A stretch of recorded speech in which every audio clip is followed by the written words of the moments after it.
Hello everyone. आज आपण SY BCom corporate accounting semester 4 या सब्जेक्टमधील chapter number 4 accounting ratio analysis illustration number 7 page number 4.41 पाहणार आहे. सर्वात प्रथम आपण क्वेश्चन रीड करून घेऊया.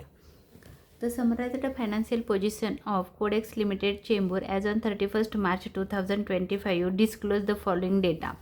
तर आपल्याला खाली एक बॅलन्स शीट डिस्क्लोज केलेली आहे, म्हणजे सांगितलेली माहिती खाली दिलेली आहे. बॅलन्स शीटची लायबिलिटीज आहे, बॅलन्स शीट दिलेली आहे. बॅलन्स शीटच्या लायबिलिटीला equity and liabilities, equity share capital of ₹100 each, हे कॅपिटल आहे म्हणजे शेअर होल्डरांचं देणं आहे. हे इंटरनल लायबिलिटी आहे. रेव्हेन्यू प्रॉफिट, हा प्रॉफिट कोणाचा असतो? इक्विटी शेअर होल्डरांचा असतो. म्हणून जे इक्विटी शेअर होल्डरांचं आहे, equity share holder is a owner of a company, म्हणून इक्विटी शेअर होल्डरांचं जे देणं आहे, कंपनी काय करणार आहे? इक्विटी शेअर होल्डरांचं कॅपिटल परत देणार आहे. कधी?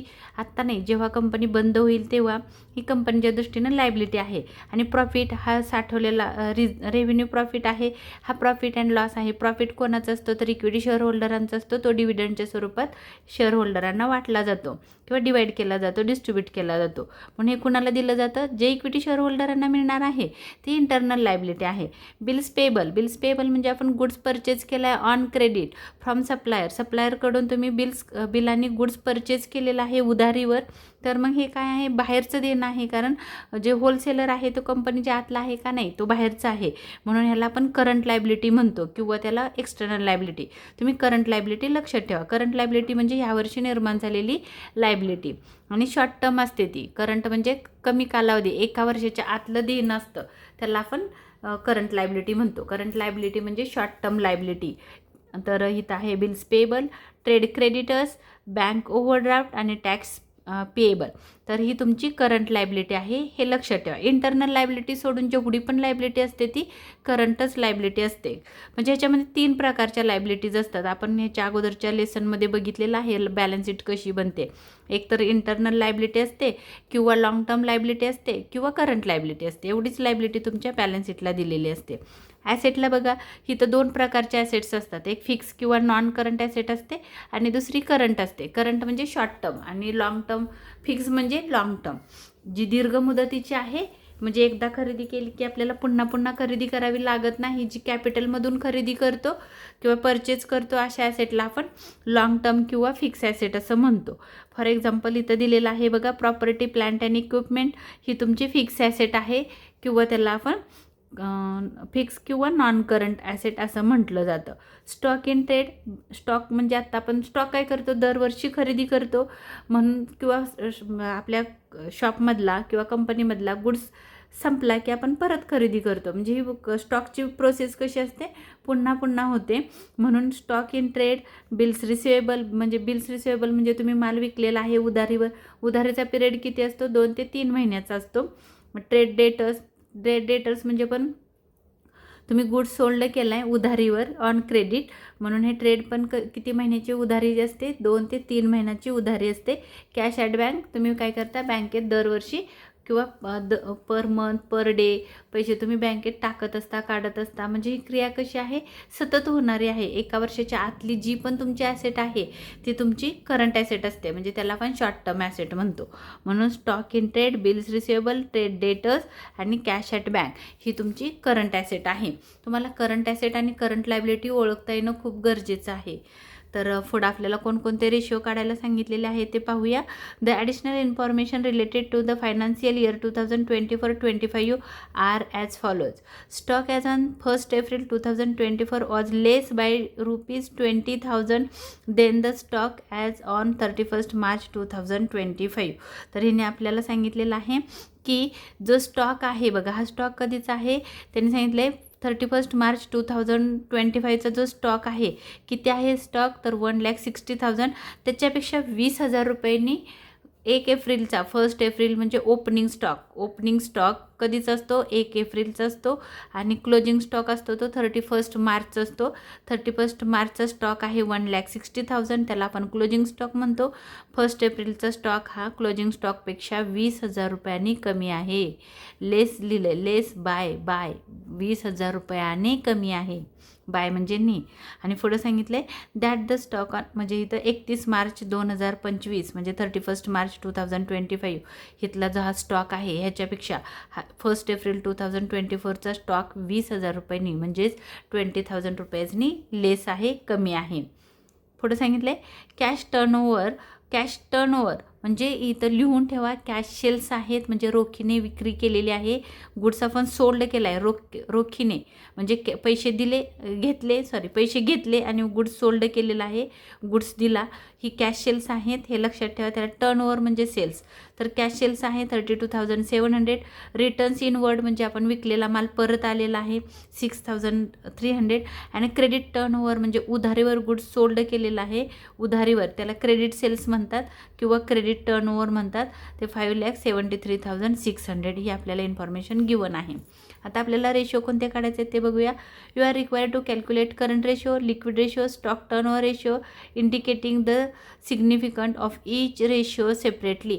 म्हणजे तुम्हाला कमेंट पण द्या असं सांगितलेलं आहे. तुम्ही कमेंट द्या असं सर्वसाधारणपणे क्वेश्चन पेपरमध्ये सांगत नाही आहे, त्यामुळे कमेंटला तुम्ही जास्त फोकस नका करू. पण तुम्हाला माहिती असलं पाहिजे. जर समजा क्वेश्चन पेपरमध्ये कमेंट विचारल्या तर तुम्हाला देता आल्या पाहिजेत. सगळ्यात पहिला आपण सॉल्व करणार आहोत करंट रेशो. करंट रेशो म्हणजे काय तर current asset divide by current liability. ह्याच्या अगोदरच्या व्हिडिओमध्ये मी करंट रेशोबद्दल तुम्हाला इन्फॉर्मेशन दिलेली आहे. तर आता रेशो सारखे पुन्हा येणार आहेत. पुन्हा तीच इन्फॉर्मेशन सांगत गेलं तर व्हिडिओ लेंदी होतील, म्हणून मी जास्त आता करंट रेशोबद्दल बोलणार नाही. पण नेक्स्ट रेशोबद्दल तुम्हाला मी इन्फॉर्मेशन देणार आहे. आपण इथं लिहूया calculation of current ratio.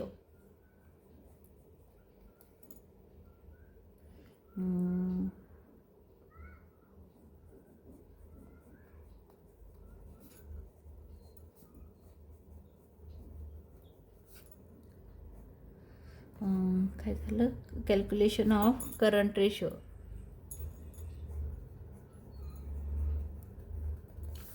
Formula आहे current ratio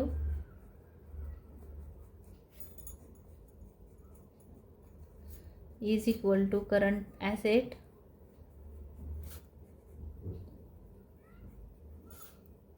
divide by current liability.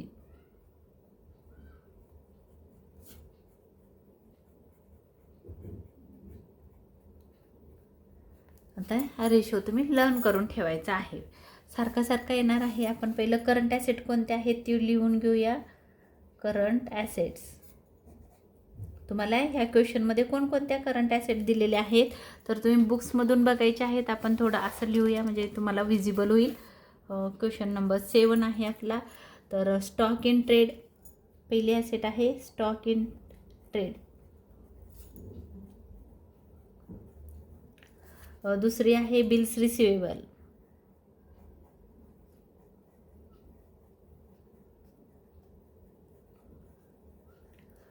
तिसरी आहे ट्रेड डेटर्स.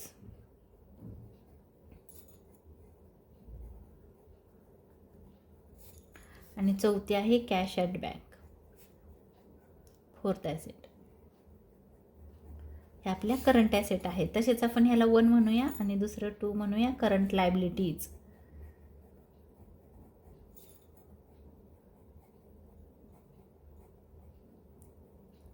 कोणकोणते आहेत बघा. बिल्स पेएबल,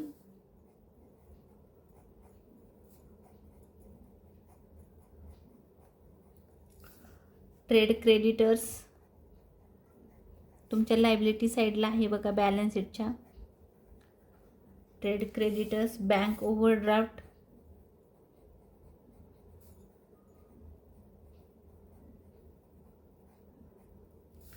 आणि टॅक्स पेएबल.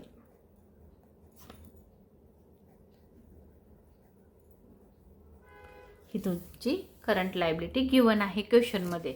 तर तुम्हाला विजिबल आहे का बघा. मी इथून तुमच्या लायबिलिटीज इथं लिहिलेल्या आहेत. कोणत्या ॲसेट आहेत करंट ॲसेट आणि कोणत्या करंट लायबिलिटीज आहेत मी इथं मेन्शन केलं. आता आपल्याला काय करायचं आहे करंट ॲसेटची मी इथं लिस्ट दिलेली आहे. तर आपण त्याच्या व्हॅल्यूज टाकायला घेऊ. व्हॅल्यूज आहेत किंवा तुम्ही असं पण म्हणू शकता बघा. तुम्हाला जर लर्न म्हणजे काय होतं जितकं तुम्ही लिहिताना तेवढं तुमच्या लर्न होऊन जातं. तर करंट ॲसेट म्हणजे काय तर मी इथं नावं लिहिलेली आहेत. तुम्ही ह्या फॉर्म्युल्याला असं पण प्लस करून टाकलं असतं तरी चाललं असतं. म्हणजे बघा असं पण तुम्ही लिहू शकता. करंट ॲसेट्स करंट रेशिओ म्हणूया आपण. Current ratio is equal to current asset कुठली आहे तुम्ही लिहू शकता. हे नाही लिहिलं तरी चालू शकतं. Stock in trade plus bills receivable plus trade debtors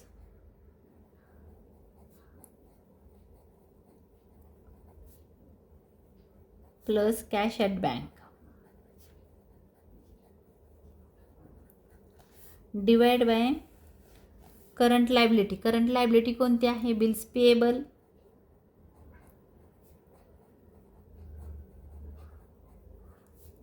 plus trade creditors, इथं लिहिलेलं आहे बघा आपण,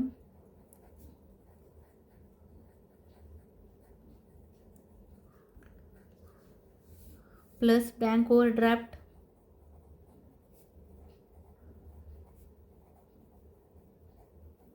प्लस टॅक्स पेएबल.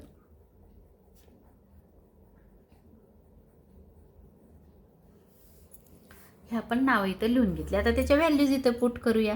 व्हॅल्यूज बघा, स्टॉक इन ट्रेडची व्हॅल्यू इथं बघा क्वेश्चनमध्ये स्टॉक इन ट्रेड आहे 1,60,000 प्लस 58,200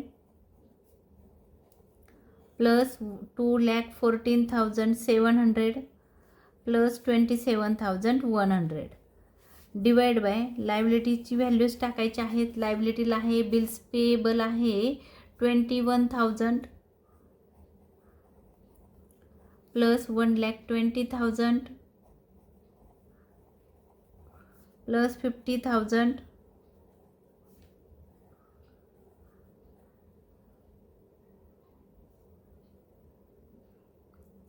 त्याच्यानंतर आहे टॅक्स पेएबल 9,000.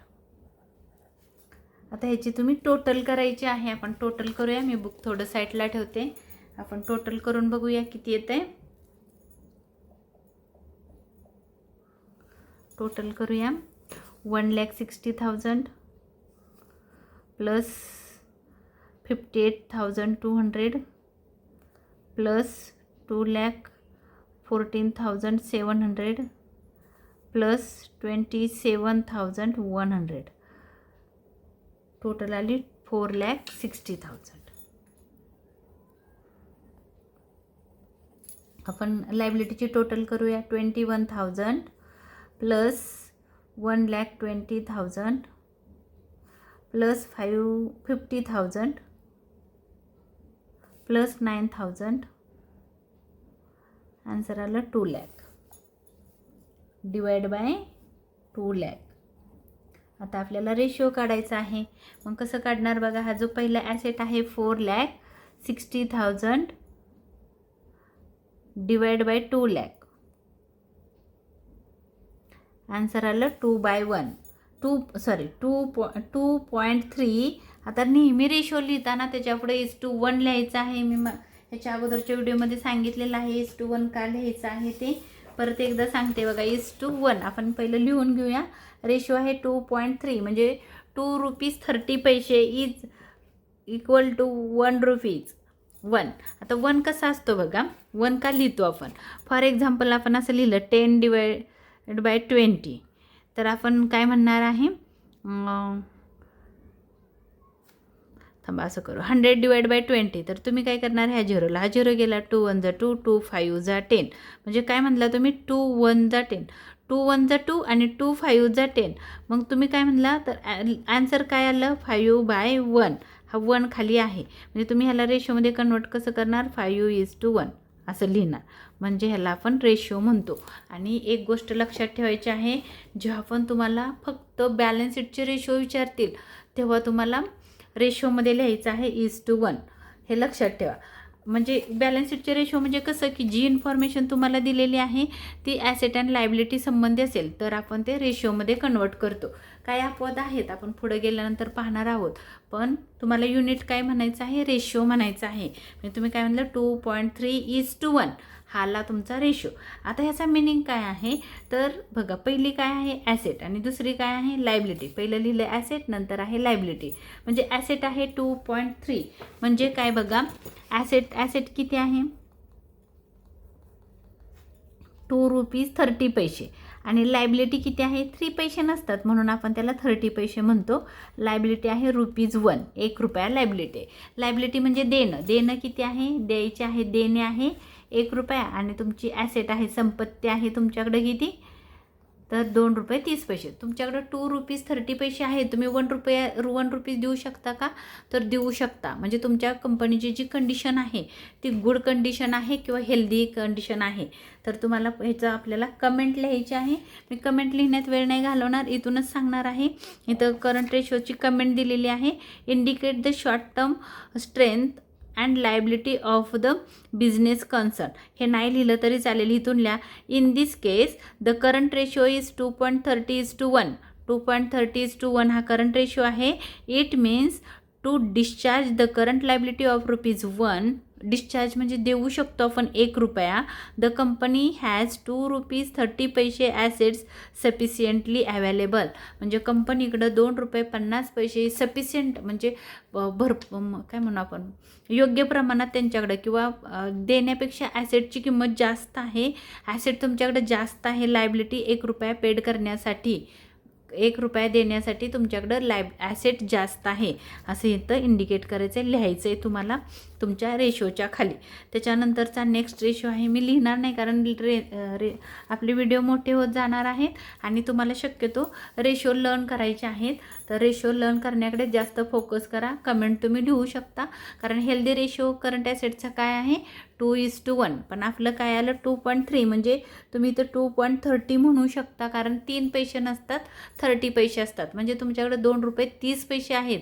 ₹2.30ची ॲसेट अवेलेबल आहे आणि लायबिलिटी आहे ₹1. ₹1 लायबिलिटी आहे. ₹2.30 तुम्ही ₹1 लायबिलिटी ₹1 लायबिलिटी पेड करू शकता. म्हणजे तुमची कॅपॅसिटी चांगली आहे. कंपनीची पोझिशन गुड आहे. नेक्स्ट रेशो आहे रेशो नंबर 2. हा होता ह्याला आपण काय दिलं आहे त्यांनी 1 दिलेला आहे. हा रेशो होता 1. आता आपण दुसरा रेशो फाईंड करणार आहोत.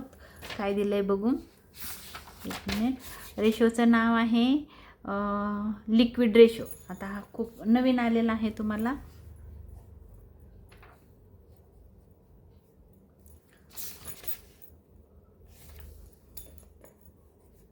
लिक्विड रेशो किंवा ह्याच रेशोला असं पण म्हणतात क्विक रेशो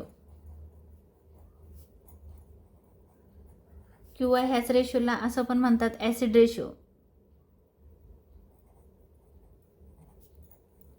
ही नावं लक्षात ठेवा. ही नावं तुम्हाला लक्षात राहायला पाहिजेत. कधी लिक्विड रेशो म्हणतील कधी क्विक म्हणतील कधी ॲसिड म्हणतील. तर आता क्विक म्हणजे काय क्विक म्हणजे किंवा लिक्विड म्हणजे की ज्या ॲसेटचं रूपांतर पैशामध्ये होतं आणि आपण काय करू शकतो की लायबिलिटी आपण लगेच पे करू शकतो.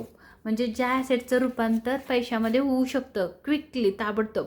म्हणजे अशी ॲसेट की जी इझिली कन्वर्टेड इंटू कॅश ज्याचं रूपांतर सहज कॅशमध्ये होतं आणि ती कॅश आपण लायबिलिटी पेड करण्यासाठी यूज करू शकतो. त्याला क्विक रेशो किंवा लिक्विड रेशो किंवा ॲसिड रेशो असं म्हणतात. हे लक्षात ठेवा. याचा अर्थ काय आहे पुन्हा एकदा बघा. अशा ॲसेट की ज्याचं रूपांतर ताबडतोब कॅशमध्ये होतं आणि ती कॅश घेऊन आपण लायबिलिटी पेड करू शकतो त्याला लिक्विड रेशो असं म्हणतात. तर मी माझ्या पद्धतीनं तुम्हाला फॉर्म्युला देणार आहे.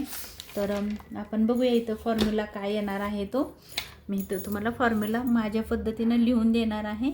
आपल्याला विचारलं लिक्विड रेशो म्हणून मी खाली फक्त लिक्विडच लिहिणार आहे. पण ही 3 नावं आहेत ऑप्शनला ती लक्षात ठेवा.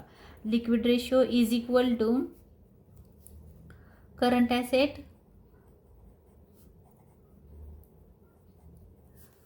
Minus in bracket stock. स्टॉकला इन्व्हेंटरी पण म्हणतात हे लक्षात ठेवा. Stock plus prepaid expenses.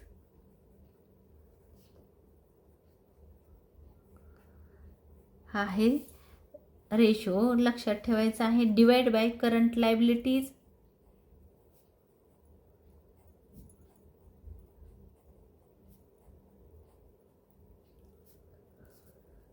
Minus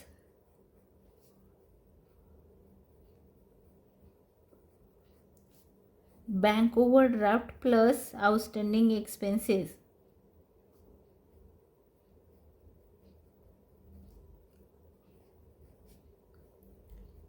outstanding expenses ह्या दोघांचं प्लस करायचं आहे. Bank overdraft plus outstanding expenses आणि ही जी टोटल येईल ती करंट लायबिलिटीतून लेस केली की तुमचा क्विक रेशो येतो. तर current asset minus stock and prepaid expenses, stock and prepaid एक्सपेन्सेसला प्लस करायचं आणि त्यांची टोटल येईल ती करंट ॲसेटमधून लेस केली की तुमचा क्विक रेशो येतो. आता आपण करंट ॲसेट तुम्हाला आता माहिती झाली. आता मी परत लिहिणार नाही, वर लिहिलेली आहे. आपण ॲन्सर पण काढले. करंट ॲसेट काढलेले आहे 4,60,000.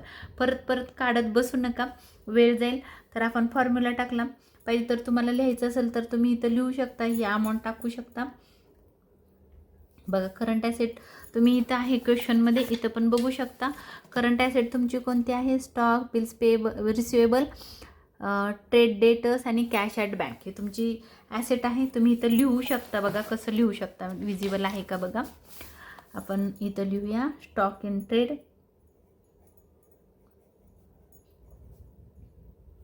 अमाऊंटच टाकूया, व्हॅल्यू नको टाकायला. तर इथं लिहिलेलं आहे कुठले ॲसेट आहेत वगैरे. परत लिहायला गेलं तर वेळ वाया जाईल तुमचा, म्हणून तुम्ही डायरेक्ट लिहा इथं 1,60,000 प्लस 58,200 प्लस 2,14,700 प्लस 27,100. आता मायनस स्टॉक होणार आहे. स्टॉक इन ट्रेड आहे 1,60,000. तर 1,60,000 तुमचं काय होणार आहे? ॲसेटमधून लेस होणार आहे 1,60,000. कारण स्टॉक काय लिहिलं आहे मी? लेस स्टॉक. आता इथं प्रीपेड नाही आहेत म्हणून आपण प्रीपेड ॲड नाही केले, म्हणून काय केलं? Current asset divide by stock. आता current liability divide by bank overdraft. Current liability कुठली आहे बघा? बिल्स पेएबल आहे 21,000 plus 1,20,000 trade creditors plus bank overdraft आहे 50,000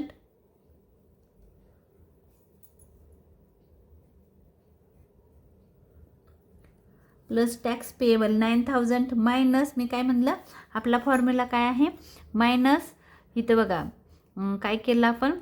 सॉरी, इथं current liability minus bank overdraft plus outstanding expenses. आता ह्या क्वेश्चनमध्ये आउटस्टँडिंग एक्सपेन्सेस नाही आहेत म्हणून मायनस होईल बँक ओव्हरड्राफ्ट. बँक ओव्हरड्राफ्टची व्हॅल्यू बघा किती आहे? तर 50,000, म्हणून मी इथं लिहिलं मायनस 50,000. आता करंट ॲसेटची तुम्ही टोटल केलेली आहे बघा, किती आली? 4,60,000. परत करण्यात वेळ नका घालू. लायबिलिटी आहे 2,00,000.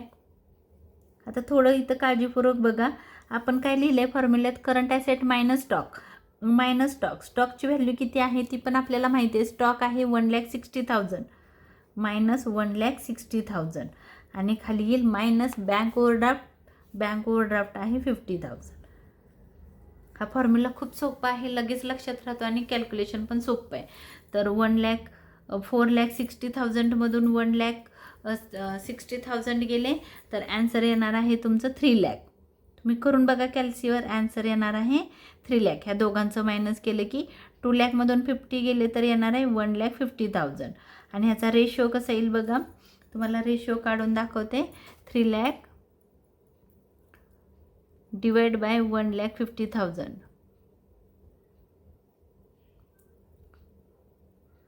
2 आला, रेशो आला 2. म्हणजे याचा अर्थ आहे 2:1. 1 नेहमी लिहायचं पुढं, कारण मी तुम्हाला सांगितलं आहे का लिहायचं ते. तर रेशो आला 2:1. म्हणजे याचा अर्थ करंट ॲसेट किती आहे तुमची? 2 आहे, 2 आहे. आणि लायबिलिटी किती आहे? तर 1 आहे. म्हणजे तुमच्याकडे ॲसेट भरपूर आहे देण्यापेक्षा. देणं किती आहे? 1 रुपया. ॲसेट किती आहे? 2 रुपये. 2 rupees is asset, is an asset. Asset आहे 2 रुपीज आणि लायबिलिटी आहे 1 रुपीज. म्हणजे तुम्ही 2 रुपयामधून 1 रुपया देऊ शकता, म्हणून तुमची पोझिशन चांगली आहे. म्हणून तुम्हाला रेशो लिहायचा आहे. इथं कमेंट लिहायची आहे. इथून लिहा, in this case the liquid ratio is 2:1 which is quiet satisfactory as it is much higher than the generally accepted standard ratio of 1:1. म्हणजे लिक्विड रेशोचा हायर रेशो किंवा स्टँडर्ड रेशो आहे 1:1. आणि करंटचा कुठला होता? तर 2:1. करंट ॲसेटचा करंट रेशोचा हायेस्ट रेशो किंवा standard ratio की ज्याला मान्यता दिलेली आहे अकाउंटिंग स्टँडर्डनुसार, कंपनी लॉनुसार जी स्टँडर्ड रेशो म्हटला जातो तो करंट ॲसेटचा आहे 2:1. 2:1 हा करंट रेशोचा आहे आणि लिक्विड रेशोचा आहे 1:1. तर 1:1पेक्षा ही बेटर, चांगली स्थिती आहे, कारण आपल्याकडे ॲसेट जास्त आहे लायबिलिटीपेक्षा, म्हणजे आपली कंडिशन चांगली आहे. तर इथं सांगितले त्यांनी which is quite satisfactory as it is much higher than the generally accepted standard ratio of 1:1. 1:1पेक्षा हा रेशो स्टँडर्ड रेशोपेक्षा जो ॲन्सर आलेला आहे तो रेशो चांगला आलेला आहे किंवा हायर आलेला आहे, म्हणून आपल्या कंपनीची कंडिशन चांगली आहे असं आपण म्हणू शकतो. त्याच्यानंतर सांगितलेलं आहे, तुम्हाला कमेंट लिहायची आहे, ती तुमच्या बुकमध्ये आहे. इन दिस केसपासून लिहायला सुरुवात करा. सगळं लिहिलं पाहिजे असं काही नाही, एका सेंटेन्सेसमध्ये तुम्ही लिहा. त्याच्यानंतर आहे स्टॉक टर्नओव्हर रेशो. आता हा नवीन रेशो आला, लिक्विड रेशो पण नवीन आला. स्टॉक तुम्हाला माहिती आहे, स्टॉक कुठं असतो? बॅलन्स शीटला असतो. टर्नओव्हर रेशो, टर्नओव्हर कुठं असतात?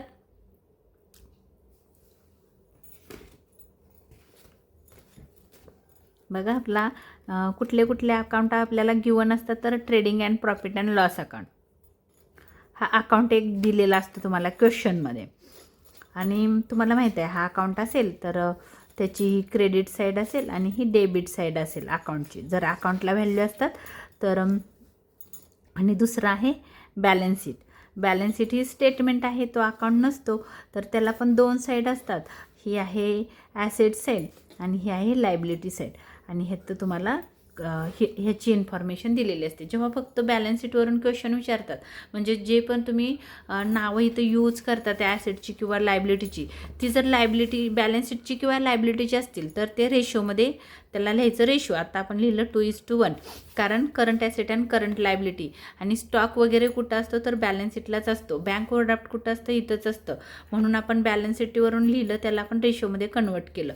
पण आत्ताचा रेशो त्यांनी विचारला आहे स्टॉक टर्नओव्हर रेशो. टर्नओव्हर म्हणजे सेल्स कुठं असतात? तर ट्रेडिंगच्या क्रेडिटला असतात, बाय सेल्स, आणि ते नेट सेल्स घ्यायचे आहेत. तर इथं जे नेट सेल्स आहेत ते कुठं असतात? ट्रेडिंगच्या क्रेडिटला असतात. म्हणून ट्रेडिंग अकाउंटवरून जेव्हा पण एखादा नाव येतं, म्हणजे आता इथं तुमचा पहिला रेशो बघा काय आहे, स्टॉक टर्नओव्हर म्हणजे सेल्स कुठं असतात? तर अकाउंटला असतात. आणि स्टॉक कुठं असतो? तर बॅलन्स शीटला असतो. स्टॉक कुठं असतो? बॅलन्स शीटला असतो. तर मग तुम्हाला काय करायचं आहे, जेव्हा पण तुम्ही ह्या दोघांमधून अमाऊंट घेता, स्टॉक अकाउंटवरून पण घेता आणि बॅलन्स शीटवरून पण घेता, तेव्हा तुम्हाला रेशोला म्हणायचं आहे. बघा, आता इथं थोडंसं वेगळं येणार आहे. आत्तापर्यंत तुम्ही रेशो लिहित होता, आता तुम्हाला लिहायचं आहे टाईम्स. का लिहायचं आहे टाईम्स? कारण तुमचं एक नाव आलेलं आहे ते अकाउंटवरून आलेलं आहे आणि दुसरं आहे ते बॅलन्स शीटवरून. म्हणजे मिक्स रेशो जेव्हा पण विचारतील तेव्हा तुम्हाला टाईम्स ॲन्सरला नाव द्यायचं आहे टाईम्स. जसं की तर तुम्ही म्हणला 2:1 रेशोमध्ये लिहिलं, आता तुम्हाला टाईम्समध्ये ॲन्सर लिहायचं आहे. हे लक्षात ठेवा. कधी? जेव्हा मिक्स रेशो असेल, अकाउंट आणि बॅलन्स शीटची नावं घेतली असतील तेव्हा. आणि कधी अपवाद पण असतात, हे पण लक्षात ठेवा. अपवाद आलं की आपण त्याला वेगळ्या पद्धतीनं लक्षात ठेवणार आहोत. पण कॉमनली काय लक्षात ठेवायचं, जेव्हा काही नावं बॅलन्स शीटची असतात, काही ॲसेट्स असतात आणि काही एक्सपेन्सेस असतात किंवा इन्कम असतं, म्हणजे ते कुठं असतं, काही नावं अकाउंटवरून येतात, काही नावं ॲसेटवरून येतात, तेव्हा तुम्हाला म्हणायचं आहे मिक्स रेशो आहे तो, आणि त्या ॲन्सरला युनिट काय द्यायचं आहे? टाईम्स. आता तुमच्या लक्षात येईल. आपण पहिला हा ॲन्सर सॉल्व करू. इथं बघा, आपण म्हणणार आहोत 3rd नंबरचं calculation of stock turnover ratio.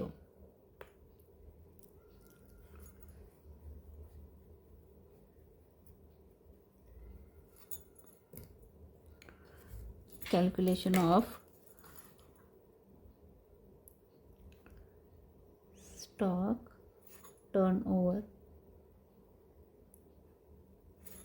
Turnover म्हणजे सेल्स, टर्नओव्हर रेशो. तर आता आपल्याला हा रेशो इथं लिहायचा आहे. स्टॉक टर्नओव्हर रेशो म्हणजे काय? तर बघा, मी आज व्यवस्थित हा रेशो चांगला करा. एक्झाम पेपरमध्ये तिन्ही पण रेशो येतात, म्हणून मी इथं लिहिते, ते लक्षातच ठेवा. थोडासा वेगळा लिहिते मी. Stock turnover ratio is equal to, बघा आता मी काय लिहिते, cost of goods sold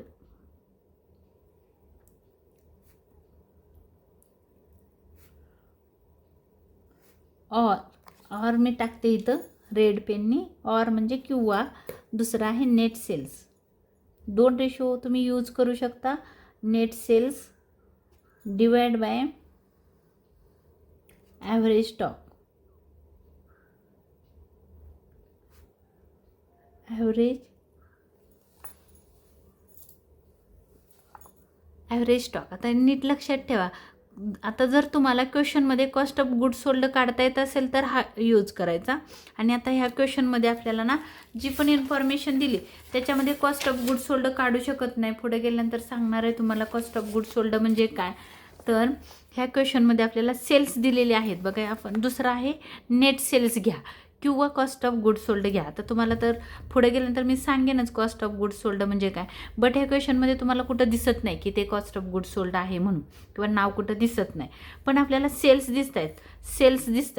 cash cells आहेत, रिटर्न्स आहेत आणि क्रेडिट सेल्स आहेत. आणि ते ही पण ओपनिंग स्टॉक पण आहे आणि क्लोजिंग स्टॉक पण आहे. त्याच्यावरून आपण एक थोडंसं वर्किंग नोट करणार आहोत आणि मग हे आन्सर सॉल्व करणार आहोत. तर वर्किंग नोट आपण करूया इथं. बघा आपल्याला काय काय आहे क्वेश्चनमध्ये. आता इथं नेट सेल्स कसं काढतात ते सांगते मी तुम्हाला. नेट सेल्स काढण्याचा फॉर्म्युला क्रेडिट सेल्स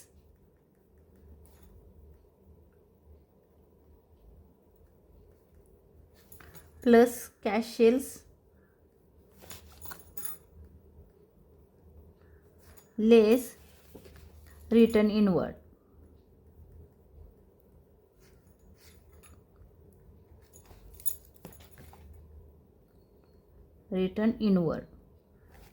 आता इथं बघा क्रेडिट सेल्स आपल्याला बुकमध्ये दिलेले आहेत. आपण इथून बघून लिहूया.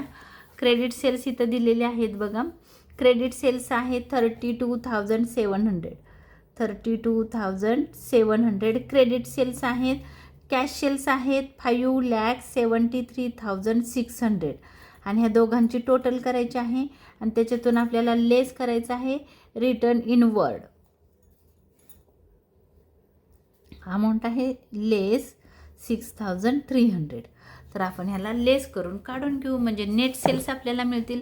नेट सेल्स बघा, नेट सेल्स किती मिळाले आपण कॅल्सीवर करूया. 32,700 प्लस 5,73,600. टोटल आली त्याची 6,06,300 मायनस 6,300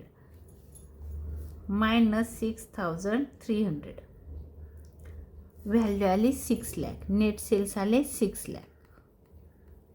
तर तुम्हाला इथं घ्यायचं आहे. आपण लिहिलं कॉस्ट ऑफ गुड सोल्ड किंवा नेट सेल्स. तर आपल्याला कॉस्ट ऑफ गुड सोल्ड ह्या क्वेश्चनमध्ये दिले नाहीत म्हणून आपण नेट सेल्स आले 6 लाख. कसे काढले हे वर्किंग लक्षात ठेवा. Divide by average stock. आता ॲव्हरेज म्हणजे सरासरी. हे आपण फाईंड केलं नेट सेल्स. आता आपण फाईंड करणार आहोत ॲव्हरेज स्टॉक. ॲव्हरेज स्टॉक म्हणजे काय. तर ओपनिंग स्टॉक म्हणजे 1 एप्रिलचा असतो, 1 एप्रिलचा असतो तो opening stock plus closing stock divide by 2.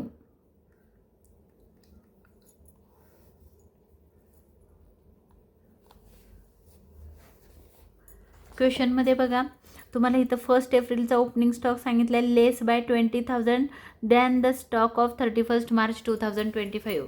31 March 2025 इथे हा जो स्टॉक दिलेला आहे त्याच्यापेक्षा 20,000नी तो स्टॉक कमी आहे असं सांगितलं आहे. म्हणजे काय आहे तर मी इथं दाखवते बघा. क्लोजिंग स्टॉक आहे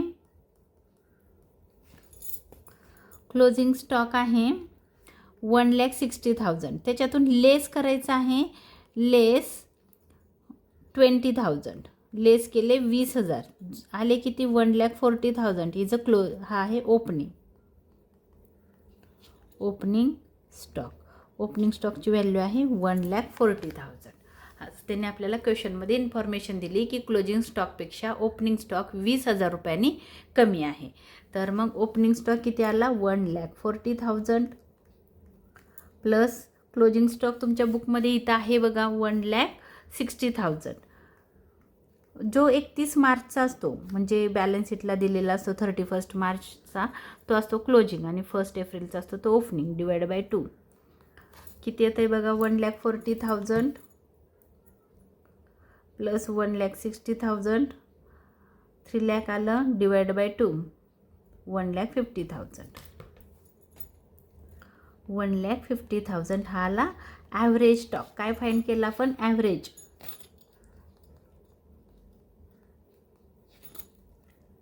average stock is equal to 1,50,000. आपला फॉर्म्युला आहे इथं net sales divide by average stock. तर ॲव्हरेज स्टॉक आला 1,50,000. आता आपल्याला इथं टाईम्सचं रेशो लिहायचं आहे.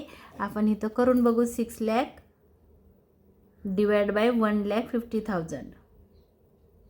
आन्सर आलं 4. तर ह्याला म्हणायचं आहे 4 टाइम्स. 4 टाइम्स. आता नेहमी हे कसं लक्षात ठेवायचं 4 टाइम्स कधी येतं, तर जेव्हा मिक्स असतं, म्हणजे अकाउंटचं काही नाव आली, अकाउंटला काय आलं तर सेल्स असतात अकाउंटवर, म्हणजे ट्रेडिंग अकाउंटला असतात. Balance sheet is a statement, आणि अकाउंटला काय आहे, सेल्स आहेत, आणि स्टॉक कुठं आहे तर बॅलन्स शीटला आहे. म्हणजे तुमचा मिक्स रेशो आला. मिक्स रेशो आला की टाइम्स म्हणायचं आहे, आन्सरला नाव द्यायचं आहे टाइम्स. हे लक्षात ठेवा. आता आपल्याला इथं नोट लिहायची आहे किंवा कमेंट द्यायची आहे. तर कमेंट तुमच्या बुकमध्ये आहे बघा इथं काय. हां, आता तुम्ही म्हणाल कसं समजायचं की हा चांगला आहे का नाही. तर बघा, जेव्हा आपण सेल किती होतात तर 6 लाखाचं सेल आहे, आणि स्टॉक तुमच्याकडे शिल्लक किती आहे, 1.5 लाखाचं आहे, 1,50,000. म्हणजे तुमची विक्री जास्त आहे स्टॉकपेक्षा. म्हणजे काय आहे की तुमच्याकडे स्टॉक कमी आहे. तुम्ही ऑर्डर घेऊन वेटिंगला लोक उभे आहेत की आम्हाला ही तुमची वस्तू पाहिजे म्हणून वेटिंगला आहेत, कारण तुमच्याकडे स्टॉक फक्त 1,50,000 आहे, आणि सेल्स मातिक 6 लाखाचा आहे. मात्र 6 लाखाचा सेल्स आहे. स्टॉकपेक्षा सेल्स जास्त आहे, म्हणजे लोक वेटिंगला आहेत, म्हणजे तुमच्या कंपनीची कंडिशन चांगली आहे. हे लक्षात येतं. जेव्हा पण ॲव्हरेज स्टॉकपेक्षा सेल्सची अमाऊंट जास्त असेल तेव्हा तुमच्या कंपनीची कंडिशन चांगली आहे असं आपण म्हणू शकतो. म्हणून इथं सांगितलं आहे. म्हणजे फ्रिक्वेन्सी कशी आहे स्टॉक्सची, तर रिप्लेसमेंटसाठी किंवा ह्याच्यामधलं जे रिलेशन आहे स्टॉक आणि नेट सेलचं, ते कसं आहे, चांगलं आहे असं आपण म्हणू शकतो. म्हणून इथं असं सांगितलेलं आहे, indicate the actual stock of the stock in hand as it indicate clearly by speed with which the stock move in the business unit. म्हणजे बिझनेस युनिटमधून स्टॉक मूव होऊ शकतो. म्हणजे स्टॉक राहतच नाही, कारण विक्री एवढी आहे, डिमांड एवढी आहे, सेलिंग जास्त आहे, म्हणजेच तुमचा मूव होऊ शकतो स्टॉक इझिली. म्हणून त्यांनी सांगितले, तुम्ही ह्यातलं एक सेंटेन्सेस लिहिलं तरी चालेल, सोप्या भाषेत लिहिलं तरी चालेल. ह्याच्यापेक्षा अजून 10. It show the frequency of stock replacement through the relationship between average stock and net sales. ह्यांच्यामधलं रिलेशन कसं आहे तर रिप्लेस करतो. म्हणजे नेट सेल्स कसं आहे तर स्टॉकला विकतो, म्हणजे रिप्लेस करतो. स्टॉक आला की तो जातो, आला की जातो. तर म्हणजे इतकी ह्याला डिमांड आहे, आणि तुमच्याकडं स्टॉक कमी आहे आणि सेल्स जास्त आहेत असं त्यांना सांगायचं आहे. तुम्ही ह्याच्यापेक्षा छोट्या सेंटेन्सेसमध्ये पण सांगू शकता.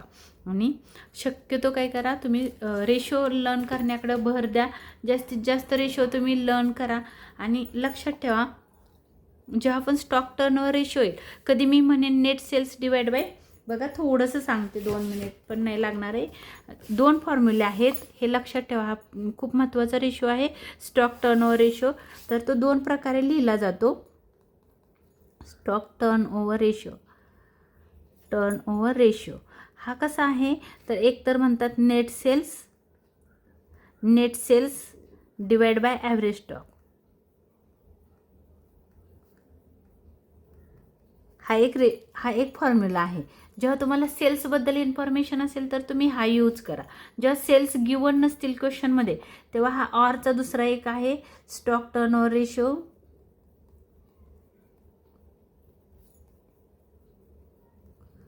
Is equal to cost of good sold. Cost of good sold म्हणजे वस्तू तयार करण्यासाठी आलेला खर्च, प्रोडक्शन कॉस्ट म्हणतात त्याला. Cost of good sold